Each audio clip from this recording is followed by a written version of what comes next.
Pushpa 2 movie చూశాక నాకు మైండ్లో చాలా డౌట్స్ ఉండిపోయాయి. సుకుమార్ గారు పుష్ప 3 మూవీ కోసం చాలా క్వశ్చన్ మార్క్స్ పెట్టేశాడు. మళ్ళీ వెళ్ళి మూవీ చూసా. ఇప్పుడు పుష్ప 2లో ఉండే క్వశ్చన్స్కి ఆన్సర్ ఇచ్చేదానికి ట్రై చేస్తా. పుష్ప 2 జపాన్లో స్టార్ట్ అవుతుంది ఒక మాస్ ఫైట్తో. ఆ ఫైట్కి మూవీకి ఎటువంటి లింక్ లేదు. పుష్ప 2లో పుష్ప జపాన్కి సరి కమ్మలేదు అసలు. అంటే పార్ట్ 3లో పుష్పరాజ్ ఇంకా ఎక్కువ డబ్బుల కోసం జపాన్కి ఎర్రచందనం అమ్ముతాడు. కానీ అక్కడ పుష్పరాజ్ డబ్బుని జపాన్లో హిరోషి అనే మాఫియా వాడు కొట్టేస్తాడు. వాడి దగ్గర నుంచి డబ్బు తీసుకొచ్చుకునేదానికి పుష్పరాజ్ జపాన్ పోతాడు. 40 రోజుల కంటైనర్లో జపాన్ లాంగ్వేజ్ నేర్చుకుంటాడు. ఇక పుష్ప 2 క్లైమాక్స్కి వస్తే పుష్పరాజ్కి తన ఇంటి పేరు తిరిగి వస్తుంది. అందరూ కలిసిపోతారు. కానీ జగపతి బాబు తన తమ్ముడిని కొడుకుని పోగొట్టుకుని పుష్పరాజ్ మీద పగతో రగిలిపోతున్నాడు. దాక్షాయిని మంగళం సీను జగపతి బాబుతో కలిసిపోతారు. జాలిరెడ్డి కూడా వచ్చి కలిసిపోతాడు.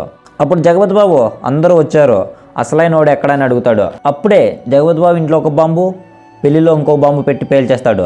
అసలు ఎవడు వీడు అని అందరికీ డౌట్ వచ్చింది. కొందరు విజయ్ దేవరకొండ అంటారు, మరికొందరేమో బన్వర్ శిఖావత్ అంటున్నారు. శిఖావత్ మంటల్లో కాలిపోయాడు కదా, ఎలా వస్తాడు?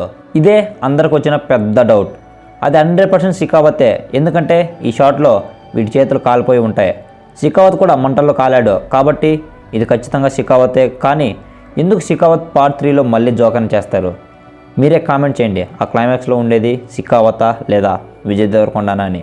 అలానే నా ఛానల్ని సబ్స్క్రైబ్ చేసుకోండి.